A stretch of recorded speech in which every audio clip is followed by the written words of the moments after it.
Well,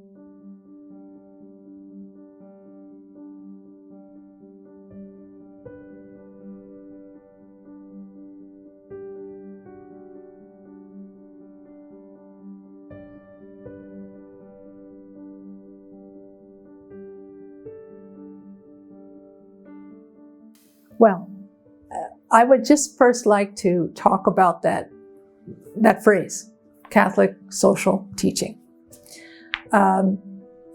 The notion of Catholic, we recognize comes from Greek roots that also mean the idea of really respecting the whole, or in respect to the whole. And so we've often translated as universal. I think there's also a way to look at that translation from the Greek roots as comprehensive, fully penetrating. Walter Ang, Jesuit, talks about Catholic maybe being aligned more to the notions of yeast, the way a yeast is put in bread and affects every part of the bread, so too the idea of Catholic. So there's a way to talk about Catholic meaning universal, ever-penetrating, comprehensive, and then Roman Catholic.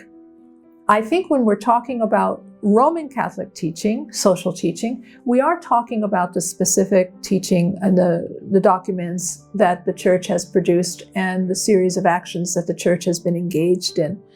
But I also think there's a way to recognize that teaching, we feel, has a universal quality, a deep penetrating quality, the quality that can bring yeast, or the way yeast can make bread to rise, so that these teachings, these ideas, hopefully can bring deeper flourishing and life to the whole community.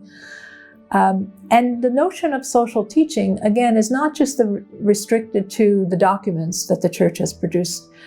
Think of the tradition of the whole history of the Church, the works that the Church have been involved in. Dorothy Day did not write a document. I mean, she wrote books, true, but she didn't write a magisterium document. But yet her life is part of the social teaching, is part of the social thought of the Church. And so when we're looking at Catholic social teaching, we're talking about the social thought of the Church, the historical developments of the Church, and recognizing how it meets the needs of the people, reads the signs of the times, and meets the needs of the people. So we're talking about a whole heritage. And also, you might even want to say a summons, a call, because in each age we're being called to think of ways that we can be of service to others, to think of what's going on in our world and to address it as Christian disciples. The sources then are the sources of our experience with God, our experience with one another, Scripture, our prayer life together, the tradition, the history, and the magisterium teachings. All of these join together to help us to understand what is it that God is calling us to today. Jesus does say in this gospel, you can read the sign, you can tell when the weather is being changed, but can you read the signs of the times? And I think Catholic social teaching is that commitment to read the signs of the time, and in light of the gospel, what is God calling us to do, and to move to address those needs as Christian disciples.